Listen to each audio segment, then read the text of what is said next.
अस्सलाम वालेकुम, नमस्कार, सत श्री अकाल एंड गुड इवनिंग। मैं हूं आरजू काज़मी और आप देख रहे हैं पॉइंट ऑफ व्यू। हम जी आज ज़रा बात करेंगे प्राइम मिनिस्टर इमरान खान की। इमरान खान ने कल जो नेशन के साथ बात की है, यानी पाकिस्तान के लोगों के साथ उन्होंने एक एड्रेस किया है। उसमें कहीं उन्होंने फ्यूल प्राइस बताई कि जी कम कर दी है, कहीं बिजली के बिलों की बात की कि वो कम कर दी है, और इसी तरह की और बातें की हैं। हम उस पर आज हमारे साथ जो गेस्ट हैं उनसे बात करेंगे। लेकिन इससे पहले कि हम आगे बढ़े, आपसे रिक्वेस्ट है कि जिसने हमारे चैनल को सब्सक्राइब नहीं किया है वो हमारे चैनल को सब्सक्राइब करना ना भूलें। और एक चीज और मैं करेक्शन करना चाहूंगी, मैंने लास्ट वीडियो में अपने आप लोगों को जो रेहाम खान की बुक का पेज नंबर बताया था वो 673 था, वो 273 है। तो जो लोग भटक रहे हैं और ढूंढ रहे हैं, वो मेरा ख्याल है वो 273 पे चले जाएं तो आपको वो चीज मिल जाएगी जो आपको चाहिए। तो उसके लिए मैं माजरत चाहती हूँ, और मुझे हैरत है कि हमारे जो सब्सक्राइबर्स हैं, हमारे जो व्यूवर्स हैं, उनको मुझसे ज्यादा पता था। उन्होंने मेरी इनफैक्ट मुझे भी करेक्ट किया, क्योंकि वो बुक मैंने अभी तक नहीं पढ़ी, मुझे मिल नहीं रही है पाकिस्तान में। लेकिन खैर मैं ढूंढ लूंगी। तो आप लोग वो पेज जो है वहां पहुंच जाइए और पढ़ लीजिए। हम चलेंगे जी। हमें आज ज्वाइन किया है अनीक नाजी साहब ने, जो कि सीनियर जर्नलिस्ट हैं। किसी तारुफ के मोहताज नहीं, बड़ी जबरदस्त किस्म की उनकी भी वीडियोस आजकल बहुत हम देख रहे हैं। सर बहुत शुक्रिया कि आज आपने ज्वाइन किया। अस्सलाम वालेकुम जी। आपका बहुत शुक्रिया। जब आप तारुफ करवा रही थी तो मेरे बेख्तियार मुझे ख्याल आया कि शायद आप कहेंगी कि आज हमारे साथ हैं रुसवाए जमाना अनीक नाजी। नहीं नहीं सर, हम ऐसा नहीं कहेंगे। हम बड़ा अप्रिशिएट करते हैं कि आपकी तरह की बोल्ड बात कर सकूं। मैं भी कोशिश करती हूँ हल्की फुल्की। लेकिन सर आजकल बड़े मशहूर हैं आप सर। बड़ी आपकी वाह वाह हो रही है, और खास तौर पे जो हमारे यहाँ यूथियास कहा जाता है, पीटीआई के सपोर्टर्स को हर तरफ से चीखे मार रहे हैं। आखिर ऐसा क्या कह दिया आपने? जी आरजू, असल में बात ये थी कि एक बदतमीजी का और एक 2014 से एक बिल्कुल ही नया कल्चर, और ये मिरासियों भांडों वाला कल्चर। बल्कि मिरासी और भांड भी हम गलत कह रहे हैं। मिरासी और भांड तो अच्छे लोग होते हैं, ये तो हंसी खुशी की बात करते हैं, हम्म। गीत संगीत की बात करते हैं।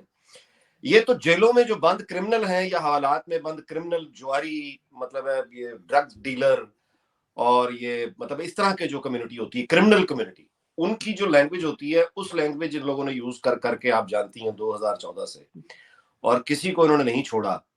और मैं नहीं समझता कि सोसाइटी का कोई भी ऐसा हिस्सा रह गया है जिसने इनको फ्रेंडली एडवाइस नहीं किया। मतलब इनके जो हमदर्द हैं, उन्होंने बड़ी हमदर्दी से, बड़ी नेक नियति से, इनके इत्तेहादियों ने इनको बड़ी दर्दमंदी से बताया, समझाया। मतलब है, इनके साथियों ने, वन पेज वालों ने भी इनको बहुत कहा, समझाया कि अपना लबो लहजा ठीक करो।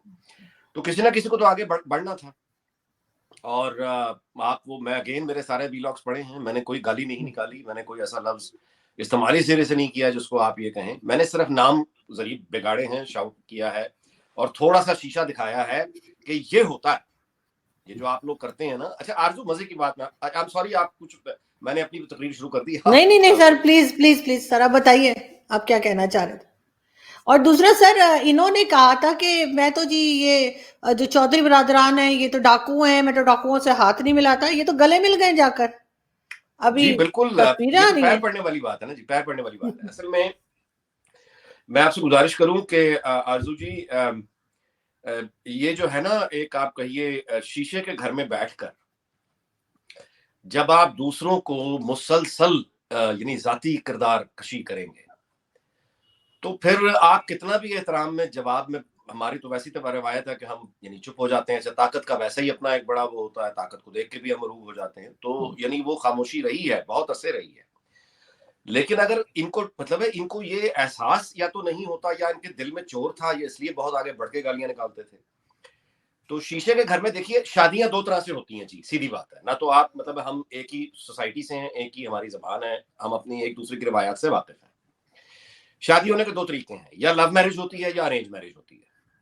लव मैरिज जो है, ये दो यानी ऐसे लोगों के दरमियान होती है जो किसी रिश्ते में बंधे नहीं होते। यानी वो या तो दोनों की शादी कभी नहीं हुई, या बाद में दोनों अलहदा हो गए हैं, या एक शादी में है, दूसरा शादी में नहीं है। और वहां पे अगर लव मैरिज होगी तो ये इसकी बुनियादी धोखे पर है, झूठ पर है, फ्रॉड पर है। तो शादी के दो ही तरीके हैं, या तो ये लव मैरिज हुई है। अगर लव मैरिज हुई है तो फिर आप माफ कीजिएगा, फिर किरदार देखना पड़ता है। किसका किरदार देखना पड़ता है? किरदार देखना पड़ता है ना फिर। कि अगर जी। ये लव मैरिज थी तो फिर ये लव अफेयर कब से चल रहा था, और किस पोजीशन में चल रहा था, दोनों की उस वक्त ज़वाजी हैसियत क्या थी। ठीक है। और अगर ये अरेंज मैरिज है तो अरेंज मैरिज जो है ये तो वालिदैन करते हैं या दोस्त करते हैं। यहां पे ये अरेंज किसने किया है? शौहर ने खुद कर दिया है। अगर किया है तो मतलब है फिर ये है वो सूरत हाल जिस यानी आप बंधन पे मुझे ये बताएं कि हमारा मेरा आपका मुआशरा एक है ना, मुझे बताइए क्या इस उम्र में इन रिश्तों के साथ क्या ये बात एक कॉमन बात है? क्या ऐसा हो रहा है? यानी हमारे यहाँ आप एक दूसरे के घरों में आना जाना होता है ना, फैमिलीज का एक दूसरे के घर में आते जाते हैं, तो एक दूसरे के घर में आप आते हैं जाते हैं, आपके बच्चों के भी बच्चे हो चुके हैं, वो भी आपस में मिल रहे हैं, और उसके बाद अगर मतलब है कि वो इस तरह का मामला हो जाए तो आप मुझे बताएं कोई किसी के घर में जाने के काबिल रह जाएगा? इनके नक्शे कदम पे चलें, जो इन्होंने रास्ते दिखाए हैं, इनके चाहने वाले अगर इनके ये बनाए हुए रास्तों पे चलें तो फिर उसका अंजाम क्या होगा, मुझे आप बताएं। तो अब इस सारी मामले को ये बिल्कुल एक जाती और निजी नौयत का मामला था शुरू से लेके आज तक, और ये जाती और निजी नौयत का ही रहता, कोई इधर ना आता। हालांकि सब जानते हैं दिल में ये क्या हुआ है और ये एक बड़ी अबनॉर्मल बात है, ये कोई नॉर्मल बात नहीं है हमारे माशरे में, ये अंग्रेजों के माशरे में भी कोई नॉर्मल बात नहीं है, ये जापानियों के माशरे में भी कोई नॉर्मल बात नहीं है, दुनिया में कहीं नॉर्मल बात नहीं। तो ठीक है, लेकिन एक्स्ट्रा ऑर्डिनरी कदम उठाते हैं लोग, उनका हक है, उनकी जिंदगी जो मर्जी करें, मैं कौन हूं इतराज करने वाला, आप कौन है इतराज करने वाली। लेकिन प्रॉब्लम वहां आती है कि इस तरह के नाजुक यानी जगह पे खड़े हुए लोग, इस तरह शीशे के घरों में बैठे हुए लोग, आप दूसरे को यार उसकी मरियम नवाज की शादी को कब कितना अर्सा हो गया, 30 साल होने लगे हैं या इससे भी ज्यादा हो गया, उस वक्त की बातें निकाल निकाल के बकवास, आप देखें कोई बकवास रहती है जो उन्होंने ना की? बिल्कुल। अच्छा, उसके बाद बिलावल के लिए जो शेख रशीद परसों भी प्रेस कॉन्फ्रेंस में कह रहा, परसों जिस स्पीच में ये पी का ऑर्डर लेकर आए हैं और ये कह रहे हैं कि बड़ी बदतमीजी हो रही है, बड़ी बदतमीजी हो रही है, और इनका अपना वजीर दाखिला FIA जिसके नीचे काम करती है वो फिर कह रहा है बिलावल को, हाँ जी वो इस्तीफा मांग रहा है, असेंबली की क्या जरूरत है, मेरे घर आए ना लाल वली, देता हूं मैं उसको इस्तीफा। तो यार ये क्या आपने पागल बनाया हुआ? तो ये बेसिकली वो हल्का सा एक मेरी कोशिश थी कि इनको भी आगे, क्योंकि यही जबान समझ आती है, जिल्लातों के भूत बातों से नहीं मानते, और आपने देखा कि यही जबान उस यानी मेरे यानी ये जो है इनको पहुंच भी गया, और रते अमल जो आपने देखा इसका सोशल मीडिया का, ये नीचे के लोग हैं, इनका तो हैसियत ही कुछ नहीं है। ये खान साहब ने खुद देखा है, एक नहीं 2 जराए से कंफर्म हो गया है, खान साहब ने ये वीलॉग देखा है, और उसके बाद उन्होंने जाहिर मेरे बारे में कुछ ख्यालात का इज़हार भी किया, और अगर मैं वहां पे होता तो मोहसिन बेग के साथ तो हुई कुछ नहीं है जो उन्होंने मेरे साथ करनी थी।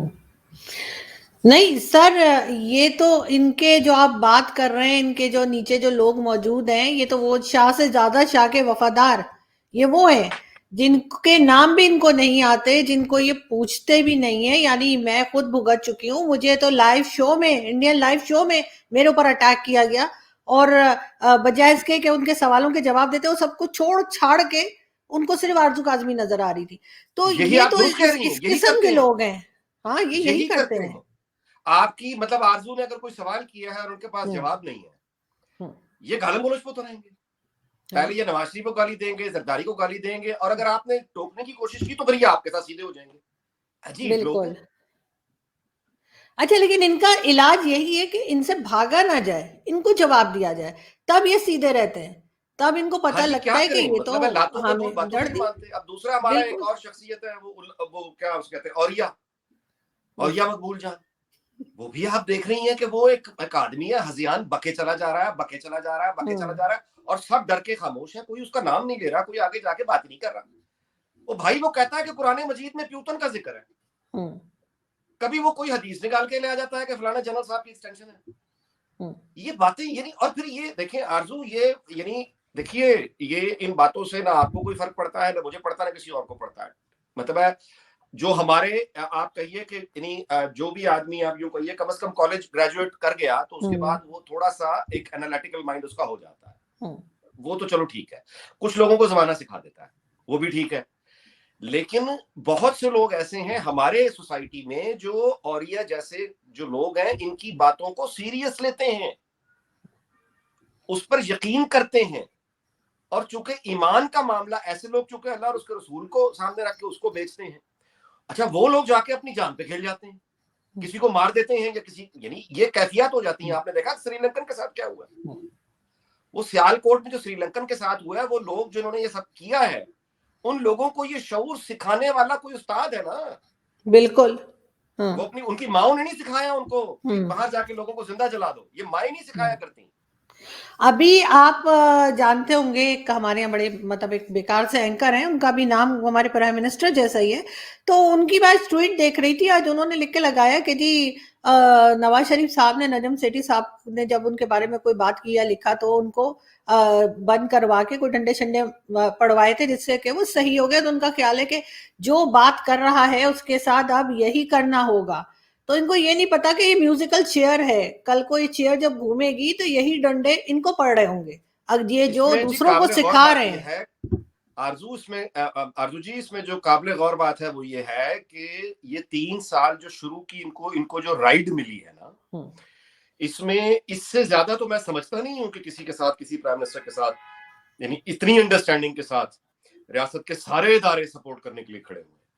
और वो 3 साल जिस तरह से इनको सपोर्ट किया गया है, यानी उसके बावजूद he was not happy, he was still asking for more, he was dreaming of China, कभी सऊदीया, कि मुझे वो वाली अथॉरिटीज चाहिए। मतलब इसकी तो ख्वाहिश ये थी, यहाँ आप कभी लंदन तशरीफ लाएं तो मैं अपने बच्चों के साथ और अपनी बेगम के साथ आपको सैर कराने कभी लेके जाऊंगा, या आपने कभी खुद देखा हो, यहाँ पे एक है लंदन आए के साथ London dungeon, nightmare on Tooley street के नाम से वो म्यूजियम है।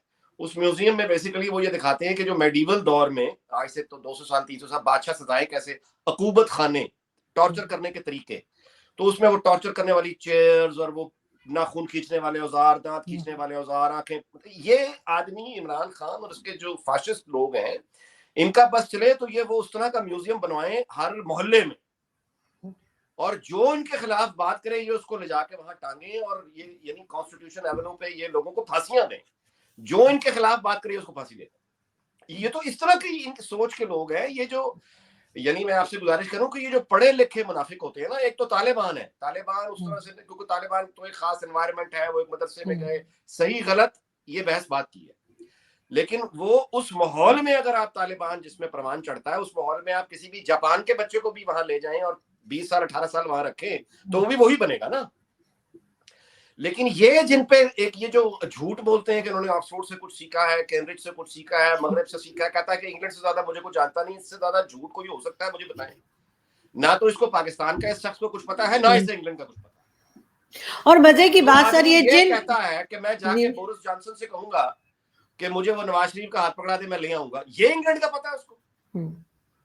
बोरिस जॉनसन यहाँ का वजीर आजम है कि यहाँ का सुल्तान है, बोरिस जॉनसन का बाप भी नहीं दे सकता नवाज शरीफ को वापस, वो क्या करेगा बोरिस जॉनसन। लेकिन सर जो जिन बातों के ऊपर ये धमकियां दे रहे हैं लोगों को, आम पब्लिक को और जर्नलिस्ट को, उसी किस्म की बातें ये पहले खुद किया करते थे। इनकी वीडियोस मौजूद है इमरान खान की, जिसमें ये हर तरह के इल्जामात लगा रहे हैं गवर्नमेंट के ऊपर, एस्टेब्लिशमेंट के ऊपर, फौज के ऊपर, सारी बातें कर रहे हैं जो अब लोग करते हैं। और अब ये कहते हैं नहीं मैं आ गया हूं, मुझे कोई कुछ ना कहे। लेकिन सर साथ साथ इनकी कल की स्पीच को आप कैसे देखते हैं? कभी कह रहे हैं पेट्रोल की कीमत कम कर रहा हूं, कभी कुछ और। कल की स्पीच पे हाजी बात कर लेते हैं। वो तो बेसिकली अलविदाई खिताब था। He knows he is going, नहीं जी नहीं, he knows he is going, now he knows he is going। इसका कल एक आखिरी खिताब था, गुड बाय जिसे कहना चाहिए। और उसमें 2 बातें आपने अगर गौर यकीनन आपने किया होगा, मैं सिर्फ आपकी याद दहानी करवा देता हूं कि कल इसने पहली मर्तबा ये कहा है, एक तो अपोजिशन को उसने चोर डाकू नहीं कहा, इसने किसी को ये नहीं कहा, यानी इसने हालांकि वो जिक्र किया कि रूस के लोग डाकू जाके वो रूस के डाकुओं ने रखे हुए थे पैसे और फ्रीज हो गए, पाकिस्तान में इसने किसी को नहीं कहा, नाम भी नहीं लिया। और दूसरी बात इसने जो पहली मर्तबा की है जब से वज़ीर आज़म ओथ इसने लिया, पहली बार कल इसने कहा है अपने आखिरी खिताब में कि जो पेट्रोल है ये इंपोर्ट हम करते हैं, और ये जाहिर है कि बाहर की चीजें इंपोर्ट हम करते हैं, तो हम क्या करें। और अगर अपोजिशन को बहुत एतराज है तो हम अपोजिशन से पूछ लेते हैं कि आप आके हमें बता दें कि हम क्या करें, आप हमें आके बता दें कि हम क्या करें। ये कल पहली बार इसने कहा है।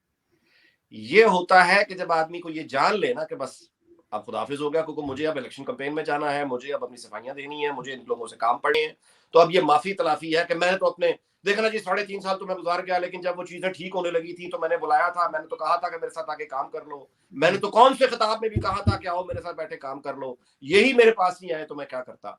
ये इसने फ्यूचर की इन्वेस्टमेंट की है। लेकिन अब यहां से आप शौरी सतह का अंदाजा लगाएं कि आज इस बात को कोई मानेगा नहीं। अब इन बातों का फायदा आरजू, बड़े अफसोस से मुझे कहना पड़ता है कि हमारे ना बतौर कौम, इमरान खान ही नहीं, अब वैसे भी इस पे मेरा गुस्सा इसलिए कम होता जा रहा है कि अब इसकी ताकत चुके जा रही है और जा रहा है, तो जाते हुए पे क्या फिर गुस्सा करना। लेकिन मैं आपसे गुजारिश करूं कि इमरान खान समेत मतलब है कि हमारा एक बड़ा प्रॉब्लम है कि ये स्पोर्ट्समैन में कम से कम इसमें ये होना चाहिए था, स्पोर्ट्समैन में स्पिरिट होनी चाहिए थी कि ग्रेसफुल एग्जिट। एक होता है ग्रेसफुल एग्जिट, ये हमें पता ही नहीं इस चीज का, जूते खा के ही गया जो भी गया, यानी धक्के मार के निकाला है तो निकाला है। ग्रेसफुल एग्जिट इस मुल्क में नसीब के, यानी इस बंदे को स्पोर्ट्समैन स्पिरिट इसमें होती।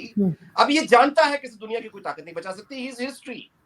तो यार तुम हफ्ता खींच लोगे, 2 हफ्ता खींच लोगे, महीना खींच लोगे, तो क्या फर्क पड़ जाएगा? 3.5 साल तुम रह चुके हो।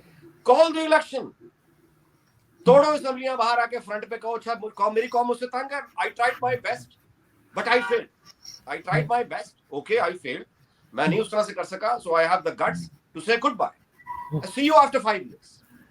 अब मैं 5 साल जाके तो मतलब मैं तैयारी करूंगा, मैं अपनी टीम बनाऊंगा, मैंने जो सीखा है मैं अपने तजुर्बे को रखूंगा, मैं टीम बना के 5 साल ऑब्जर्व करूंगा, and I will come back one day. Graceful exit ले जाए, जो इसके मानने वाले लोग हैं वो कम से कम कोई सर उठा के चलने फिरने के काबिल हो गए कि यार हमारा लीडर ने ग्रेसफुल एग्जिट लिया, जब उसका एतमाद नहीं रहा उसने कहा मैं बेइज्जती करवा के नहीं जाऊंगा वोट ऑफ कॉन्फिडेंस से। ये असेंबली जिससे मैं 2 बार एतमाद का वोट ले चुका हूं, 2 बार, यही असेंबली मुझे जूते मार के अदम एतमाद से बाहर निकालेगी। मैं अपने वकार के खिलाफ समझता हूं कि ये असेंबली मुझे निकाले, मैं खुद रिजाइन देता हूं, मैं आगे बढ़ के कहता हूं इलेक्शन लोगों ने अगर मुझे तो वोट नहीं देना ना दें, कोई बात नहीं, मुझे उनका फैसला कबूल है सराखों पे, मैं घर बैठ के तैयारी करूं। वो फ्रंट पे आना, ग्रेसफुल एग्जिट ले, नहीं। अब ये चौधरियों के पास जाके माफिया मांगेगा, अब ये जहांगीर तरीन को फोन करके माफिया मांगेगा, मांग चुका है जहांगीर तरीन को फोन करके माफिया, उधर जाके पैर पड़ा हुआ है, लोगों पे कौम को खिताब करके अपोजिशन को दावत दे रहा है कि जी आप बता दें, आप बता दें कि हम क्या करें। अब ये अपोजिशन को दावत दे रहा है कि आप बता दें हम क्या करें, अब कह रहा है। तो ये माफिया मांगने का फायदा, ये घूमते फिरने का फायदा, इसे कहते हैं मुर्दा खराब करना, मुर्दा खराब करना। हुकूमत तो तुम्हारी अब मर गई, अब उसको तुम लेके लाश को जलील कर रहे हो दाएं बाएं, उसको दफनाओ, इज्जत से दफना दो। तो अनफॉर्चुनेटली हमारे नसीब में नहीं है इस तरह की स्पोर्ट्समैन स्पिरिट देखना, खास तौर पे पावर गेम में। यहाँ तो यही है कि बस जो आया आया, उसके बाद आप धक्के जूते मार के, ठुडे मार के, गोली मार के निकाले तो निकाले। मगर सर ये तो सबसे पहले तो उनको वो बिल वापस लेना चाहिए जो इन्होंने एक बिल लेकर आए हैं मीडिया के ऊपर मजीद पाबंदियां लगाने का कि जी 5 साल की कैद कर देंगे, ये कर देंगे, वो वापस लें। और दूसरा ये कि जो तबाही इन्होंने कर दी है ऑलरेडी, कौन सी कंट्री ऐसी है जहां ये नहीं गए मांगने के लिए, तो दूसरी गवर्नमेंट आएगी तो वो क्या करेगी, उसके हाथ में कुछ है? बहुत मुश्किल है, बहुत मुश्किल है। इकोनॉमी तो अब मेरा ख्याल है कि हमें यकीनन बहुत ज्यादा इकोनॉमी की फिक्र होनी चाहिए, लेकिन इकोनॉमी तो ऐसी चीज है जो मतलब है 3 साल 4 साल वक्त मतलब है सख्त काटने के बाद आप बेहतरी की तरफ ला सकते हैं। लेकिन इकोनॉमी से बड़ा लॉस अगर कोई हो गया, जिस तरफ इमरान खान ले गया, अगर कोई बड़ा लॉस हो गया, खुदा ना खास्ता, मैं यानी यहाँ पे तो ये डर है कि कोई ऐसा नुकसान ना हो जाए जो रिकवर फिर ना हो सके। इकोनॉमी तो एक ऐसी चीज है ना कि आप 3-4 साल लगा के कर देंगे, लेकिन खुदा ना खास्ता अगर हम किसी इलाके से महरूम हो गए, हिस्से से महरूम हो गए, तो वो फिर वापस नहीं आएगा। ये तो हमें यहां तक ले जा चुका है। आप मुझे बताइए कि यूरोपीय यूनियन के 22 एम्बेसडर्स ने कलेक्टिव खत लिख के इसको भेजा है और पाकिस्तान से मुतालबा किया है कि यूनाइटेड नेशंस की जनरल असेंबली में आपने रशिया के जो एक्शन है इसे कंडेम करना, अब्सटेन नहीं करना, कंडेम करना। क्यों ये आया सामने? ये रूस से इसने आप देखें एक्शंस कितनी जल्दी हो रहे हैं। रूस से इसका जहाज वापस अभी लैंड नहीं किया, 9 अरब रुपए का उन्होंने ठोका नेशनल बैंक ऑफ पाकिस्तान को, जहाज लैंड होने से पहले। कल इसकी स्पीच हुई है जिसमें इसने यानी डिफेंड किया है अपना डिसीजन कि मैं रूस गया हूं और एक वो आलमी कुव्वत और ये सब ड्रामा किया इसने। आज 22 एम्बेसडर्स ने लेकर हुकूमत पाकिस्तान से ऑफिशियली डिमांड की है कि यूनाइटेड नेशंस में यू हैव टू से this. And he was excited. He said, "I'm so excited to be in Moscow." किस बात की एक्साइटमेंट है? मतलब कोई बच्चा गया था वहां पे कि वो बड़ा एक्साइटेड हो रहा है, उसने मॉस्को देख लिया? ये अपनी तरफ से गया था। ये वो आउट ऑफ बॉक्स डिप्लोमेसी, यानी ये कहता है मुझे क्या बताते हो, फॉरेन ऑफिस वाले शुरू से इनके, जब से इन्होंने ओथ लिया हुआ है, फॉरेन ऑफिस वाले, प्रोटोकॉल वाले 100 दफा इनको आके बता चुके हैं, समझा चुके हैं कि सर इसको इस तरह नहीं, इस तरह कह दीजिए, इस तरह नहीं, इस तरह कह दीजिए। ये आगे उनकी उनकी बेइज्जती करता है, उनकी भी बेइज्जती करता है कि तुम मुझे का शरीफ समझते हो, तुम मुझे सरदारी समझते हो। मैं ये प्राइम मिनिस्टर बनने से पहले भी रॉयल फैमिलीज में घूमता हूं, मुझे पता है एटिकेट्स क्या होते हैं, मुझे पता है क्या। देखें जी, आपको प्रिंस कॉल करता है ना, मैं आपको सिंपल सी बात बताता हूँ। रॉयल्टी का एक बंदा आपको कॉल करेगा, जैसे एक एम्बेसडर है, हाई कमिश्नर है, आप उसको उसके नाम से नहीं बुलाते, योर एक्सीलेंसी होता है, योर हाइनेस होता है, योर एक्सीलेंसी होता है। रॉयल फैमिलीज में ये तो जो इलेक्टेड लोग होते हैं, प्रेसिडेंट है, इनको आप योर एक्सीलेंसी करते हैं। यानी प्रेसिडेंट से अगर आप बात करेंगे, किसी प्राइम मिनिस्टर से बात करेंगे, बेशक वो नेपाल का भी होगा, तो you would have to call him और her your excellency. That is मतलब एक स्टैंडर्ड आपका होता है। लेकिन जब एक रॉयल से आप बात करेंगे, यानी एक तो वो हेड ऑफ स्टेट भी है, यानी एमबीएस है, वो ऑफिशियल पोजीशन उसकी जो भी है, लेकिन वो रॉयल मतलब है, रॉयल्टी है। तो अब आप उसे यानी योर हाइनेस, योर एक्सीलेंसी नहीं कहेंगे, आप उसे कहेंगे your royal excellency, your royal highness. ठीक है। अब आपने मुखातिब कैसा लोगों से करना है, ये फॉरेन ऑफिस के लोग हैं ना जो आपको बताएंगे कि सर आप मिसाल के तौर पे फ्रेंच प्रेसिडेंट से बात कर रहे हैं, तो फिर आपने योर हाइनेस, योर एक्सीलेंसी करके बात करनी है। आप अगर किसी रॉयल से बात करेंगे, योर रॉयल एक्सीलेंसी कहकर बात करनी है। योर रॉयल एक्सीलेंसी को अगर आपने योर हाइनेस कह दिया या खाली योर एक्सीलेंसी कह दिया, वो बुरा मना जाएगा कि आपने उसकी रॉयल्टी चेंज कर, मतलब उसकी रॉयल्टी पे एक वो तो अपने को ब्लू ब्लड कहते हैं। तो ये सिर्फ एक मिसाल दी है। तो अगर जाके इमरान खान को कोई इतना भी फॉरेन ऑफिस से बताता था ना कि सर इनको जरा ख्याल कीजिएगा, इनको इनसे बात करते हुए इनको योर एक्सीलेंसी मत कहिएगा, इनको योर रॉयल एक्सीलेंसी कहिएगा, तो ये जवाब में बेइज्जती करता था कि तुम मुझे बता रहे हो। अच्छा, हालांकि इसको पता नहीं होता, इसको नहीं पता होता था। मतलब इस शहजादों को, कई शहजादों को इसने योर एक्सीलेंसी कह के पुकारा, मुखातिब किया, नाराज किया उनको। तो अब इस मतलब है कि ये हॉरिबल एक बहुत डार्क एज था। तो जो जर्मनी और जापान के बॉर्डर मिला रहा हूँ, उससे आप क्या उम्मीद कर सकते हैं? देखिए जी, भारतीय वो जो वजीर आजम है मोदी, उसको उसने खड़े होके जाती तौर पे, जिस तरह वो गली के थड़े पे लोग खड़े होके आवाजें कस रहे होते हैं, इसने उस तरह से आवाजें कसी हैं नरेंद्र मोदी पे। वो एक फाशिस्ट है, मैं उससे बात नहीं करना चाहता, वो ये यार, पहले तुम कहते हो कि मैं उसे फोन, पहले तुम उसकी दुआएं मांगते हो, जो कि नहीं मांगनी चाहिए थी, गलत बात है।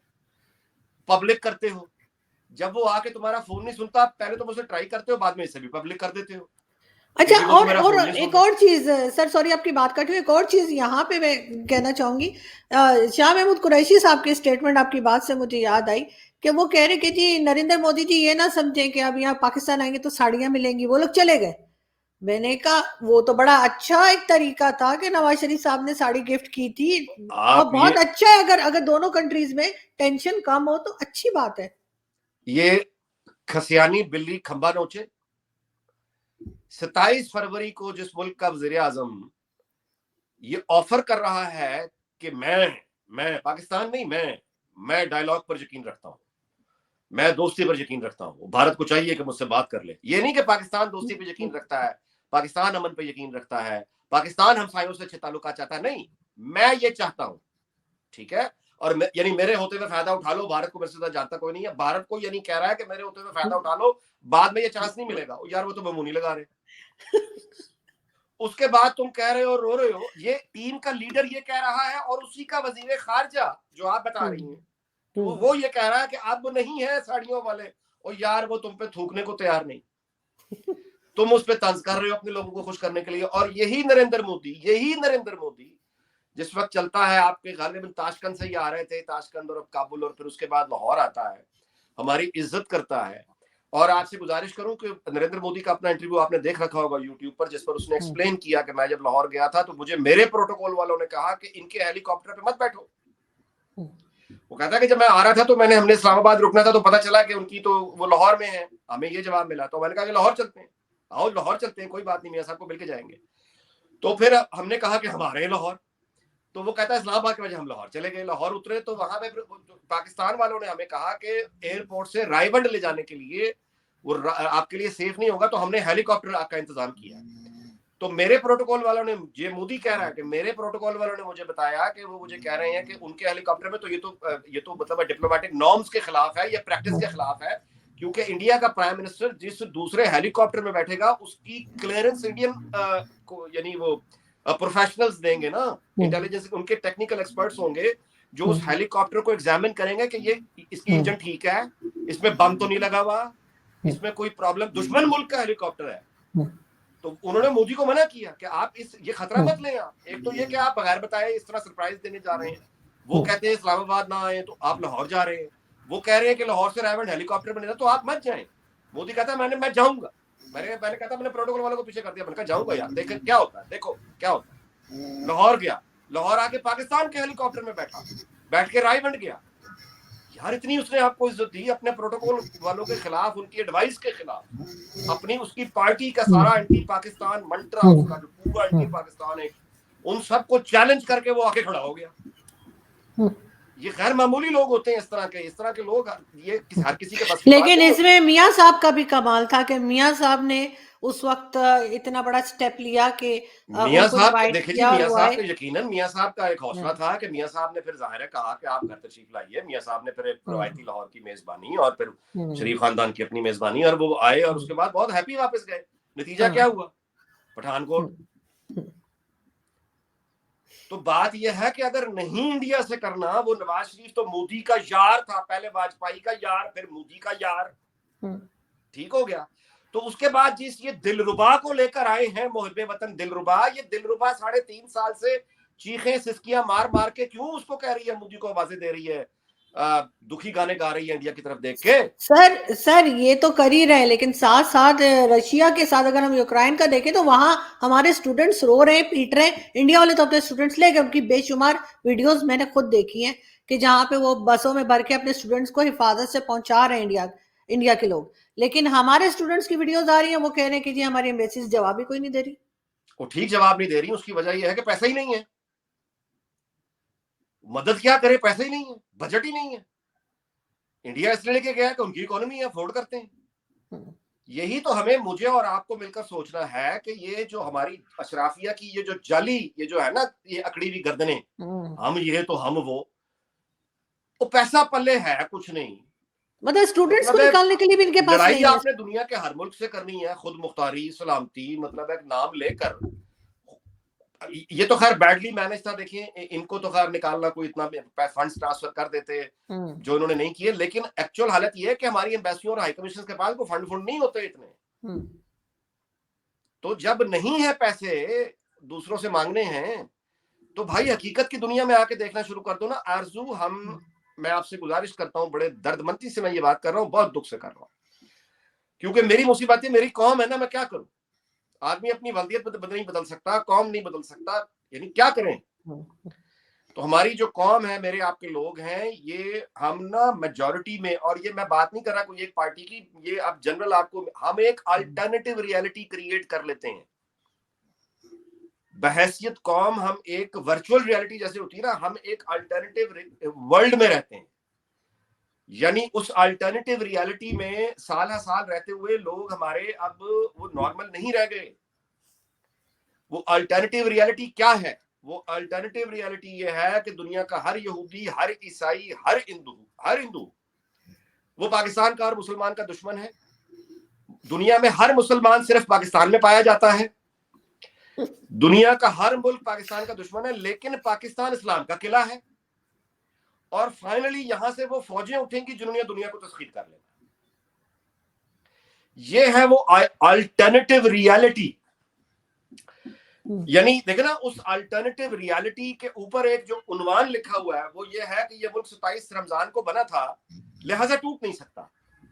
अब इतनी जाहिल लोगों को कोई क्या कहे यार, ये 24 साल बाद टूट गया था। जो बाकी बच गया है उसके बारे में कह रहे हैं 27 रमजान को बना था, इससे कुछ हो नहीं सकता। यार इनको शर्म नहीं आती? ये है अल्टरनेटिव रियलिटी का, और ये अल्टरनेटिव रियलिटी पढ़ाने वाले यूनिवर्सिटीज में पढ़ा रहे हैं सर। मैं आपसे गुजारिश करूं कि मैंने पंजाब यूनिवर्सिटी में पढ़ाया है, मुझे बीकन हाउस भी यूनिवर्सिटी में कुछ पढ़ाने का इत्तेफाक हुआ है।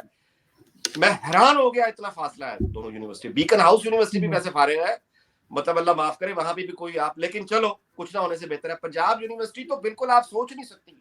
और पॉलिटिकल साइंस पढ़ने वाले बच्चे, इंग्लिश लिटरेचर पढ़ने वाले बच्चे जहाद पढ़ रहे हैं। क्योंकि इंग्लिश लिटरेचर पढ़ाने वाला भी उनको साथ साथ में ये पढ़ाया चला जा रहा है कि अमेरिका तुम्हारा दुश्मन है। वैसे सर मैंने भी पंजाब यूनिवर्सिटी से पढ़ा, लेकिन अच्छी बात यह कि मैंने सीखा कुछ नहीं उनसे।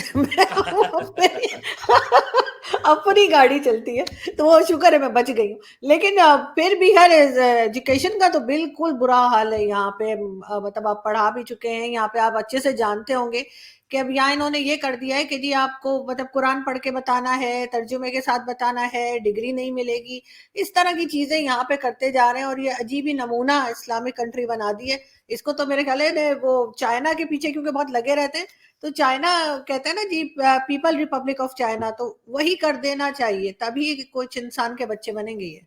आरजू देखिए, मैं आपसे गुजारिश करूं कि हमारा जो कौमी रवैया बन गया है, हम दुनिया में किसी दूसरे मुल्क के साथ हमारे जो अब रिलेशंस आप देख लीजिए वो कंफर्ट लेवल पे नहीं है।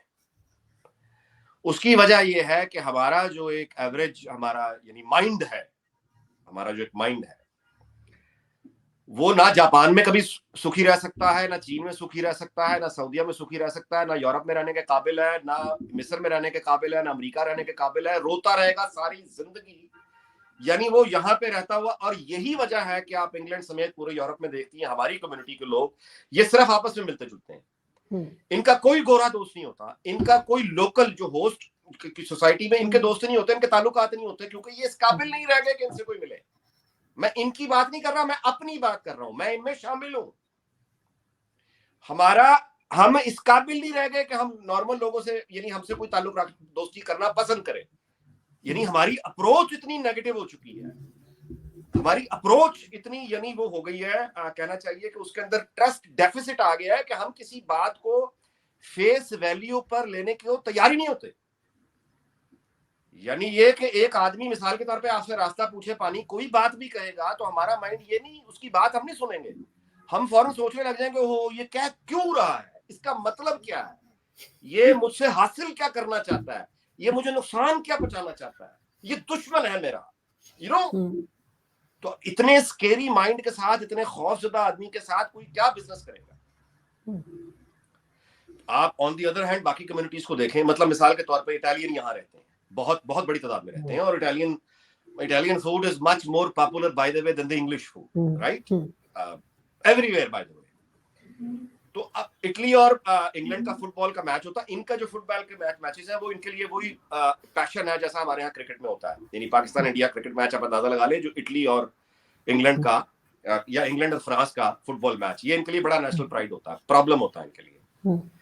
लेकिन सोसाइटी का फर्क बताता हूँ, जितने इटालियन यहाँ रहते हैं, ये पाकिस्तान और हिंदुस्तान दोनों के लिए कह रहा हूँ कि यहाँ जितने इटालियन इंग्लैंड में रहते हैं, इनकी जब टीम का इंग्लैंड की टीम के साथ मैच होता है, ये इंग्लैंड के स्टेडियम्स में बैठ के इटालियन अपनी टीम को मतलब आप प्रमोट कर रहे होते हैं, सपोर्ट कर रहे होते हैं। और यू नो अगर इटली जीत जाए तो ये फिर यहाँ की गलियों सड़कों पर निकल के सेलिब्रेट करते हैं, जश्न मनाते हैं। फ्रांस और इनका हो जाए तो यहाँ रहने वाले फ्रेंच जो है वो निकल के जश्न मनाते हैं। जर्मन है, जर्मन निकल के इंग्लैंड को हराकर इंग्लैंड में रहते हुए इंग्लैंड की गलियों में जश्न मनाते हैं, इंग्लैंड के रेस्टोरेंट्स में खाने खाते हैं, इंग्लैंड के क्लब्स में जाके पार्टी करते हैं। आरजू, इसे कहते हैं इंसानों का मुआशरा। ये होती है ह्यूमन सोसाइटी, कि एक खेल को आप खेल की जगह पे रखें, स्पोर्ट को स्पोर्ट की जगह पे रखें, और सिर्फ जीतने की जिद ना करें बल्कि हार के हौसला दिखाएं कि आपका दिल कितना बड़ा है। ये ना हिंदुस्तान में पॉसिबल है ना पाकिस्तान में पॉसिबल। वहां पे वो मुसलमानों को मार रहे हैं कि तुम पाकिस्तान को सपोर्ट करते हो, अगर इंडिया में रहते हो तो इंडिया को सपोर्ट करना पड़ेगा। हमने वो इंतहा पसंद हमारे यहाँ को करके अच्छा। लेकिन मैं आपसे गुजारिश करूं कि ये दोनों तरफ के इंतहा पसंद हैं जो इस तरह की बात उठाते हैं, वरना हकीकत में आपके इल्म में है कि मुशर्रफ के दौर में जब मैचेस हुए और इंडियंस आए तो, और इंडियन टीम्स अगर आती हैं तो उनको पेशावर में अच्छा खेलते हैं तो पेशावर में भी दाद मिलती है, कराची से भी दाद मिलती है, लाहौर से भी दाद मिलती है। और मुझे उम्मीद है कि वहां पे भी देखें, भारत में भी अगर आप देखें कि हमारे सिंगर्स हो, आर्ट हो, भारत उनको बड़ी इज्जत देता है। तो आम लोग तो दोनों के एक तरह के हैं। बिल्कुल, यानी बड़े, लेकिन सर हमारे यहाँ भी इसी तरह से वो सिंध में खास तौर पे वो मियां मिट्ठू वगैरह के हमारा नियम। ज़र्फ अभी बहरहाल वो नहीं है जो यूरोप में। बिल्कुल, लेकिन सर हमारे यहाँ भी वो मियाँ मिट्ठू वगैरह के केसेस आते रहते हैं, जो वो हिंदू बच्चियों को जबरदस्ती जो है वो इस्लाम तौबा में जी लेके तौबा। जाते हैं। वो हम भी कंट्रोल नहीं कर पा रहे, और अब कई बार कहा गया है, बताया गया है आरजू जी, साल में। ये जो है ना डर, जो मुल्ला का डर है वो हमारी नफ्सियात के अंदर इतना गहरा आ गया हो गया है कि सिंध पीपल्स पार्टी जैसी लिबरल जमात, हम्म, लिबरल हैं भी, वाकई लिबरल हैं, लेकिन अपने लिए लिबरल हैं बस। तो मतलब वो भी बेबस हो गए। आप देखिए, मिसाल के तौर पे देखिए, मुखालफत पर मुखालफत नहीं होनी चाहिए, मतलब है कि ये अभी पिछले दिनों फवाद चौधरी ने एक अच्छा वो प्रपोज किया आइडिया, भूल जाए कि पीटीआई की गवर्नमेंट है, लेकिन जो बात फिर आदमी को बात करनी चाहिए, इन्होंने एक, फवाद चौधरी ने एक बड़ा अच्छा आइडिया दिया कि हम 18 साल से कम उम्र यानी पाबंदी लगा दें कि तब्दीली मजहब नहीं हो सकती। हम्म, 18 साल से पहले हम लेजिस्लेशन कर देते हैं कि 18 साल से पहले आप मजहब तब्दील नहीं कर सकते। ये बड़ी अच्छी तजवीज है, बड़ी अच्छी तजवीज है। लेकिन वो रद्द अमल जब आया, वो मुसलमान होने से रोक रहा है, हम्म, वो इस्लाम कबूल करने से रोक रहा है, वो सब भाग गए, उन्होंने कहा जनाना भाग भाग के भाग। तो वो मजलूम बच्चियों की मदद के लिए अगर कोई एक वजीर सामने आता है या हुकूमत सामने आती है, तो वो हुकूमत को जूता पड़ जाते हैं, वो भाग जाते हम्म। हैं। ये अच्छा, सोसाइटी बना। और सर हमारे मौलवी जो है ना, वो बैठ के बात करने को भी तैयार नहीं है। मैंने मौलाना ताहिर अशरफी साहब को कहा कि आप शो ज्वाइन कीजिए, नहीं। मैंने औरिया मकबूल जान साहब को कहा दो एक बार, कहते नहीं। ये लोग फेस नहीं कर सकते सवालों को, कि अगर आपके सामने बैठे या मेरे सामने बैठे और हम इनसे पूछेंगे इन्होंने पाकिस्तान का क्या हशर नशर पाकिस्तान में जनूनी जनूनी भर दी है इन जैसे लोगों ने, तो ये बैठ के बात करने को तैयार नहीं है, क्योंकि इनकी दुकानें बंद हो जाएंगी। दुकानें बंद हो जाएगी, क्या बात कहें। इनको तो अपने यानी एड्रेस करने के लिए एक खास तरह की ऑडियंस चाहिए ना। हाँ। आपके इल्म में है कि अफसार आलम जिस वक्त पैमरा को यानी सरबराही करते थे, हम्म, तो उन्होंने नोटिस लिया, यानी हर जर्नलिस्ट की तरह। वो जाहिर है कि आदमी सोचेगा कि भाई आप ये न्यूज चैनल पे क्या कर रहे हैं, झूठ बोल रहे हैं। उसने जब एतराज किया अफसार ने, ये अपने गुंडे लेके वहां पहुंच गया और तौहीन रसालत के नाम पे दफ्तर तोड़ दिए, शीशे तोड़ दिए जाते। हम्म, ये तो हालत है। इन लोगों को अगर हमने इनका नाम ना लिया, इनको हमने आके रोका ना, तो ये अच्छा बचना हमने फिर भी नहीं है। हम हम्म, ये सोच के, आप नाम ले लेती हैं, मैं नाम ले लेता हूं, बाकी हम्म, जो ये सोच के बैठे हुए हैं ना कि ये नाम नहीं लेंगे तो ये बच जाएंगे, और जिनका ख्याल है कि उसने आके मुझे सिर्फ मारना है, आपको मारना है, बाकी ये बच जाएंगे, तो इनको पता नहीं है कि बचना इन्होंने भी नहीं। हम्म, सो जो कॉमन कलेक्टिव कॉन्शियस है सोसाइटी का, ये आपका और मेरा काम और फर्ज है कि हम उसको आवाज दें कि जागो, बिल्कुल। हम्म, जागो, ये आ रहे हैं। आपके इल्म में है कि हम, यानी मैंने वो अपील की, जो सेनेटर फैसल जावेद ने जो कहा, इस्लामी सदारती निज़ाम, हम्म, इस्लामी सदारती निज़ाम, हम्म, आपके इल्म में है, एक पूरी हम्म, बहस चल पड़ी इस्लामी हम्म, सदारती निज़ाम। तो मैंने फिर एक अपील की कि आप क्या कर रहे हो फैसल जावेद, तुम क्या कर रहे हो।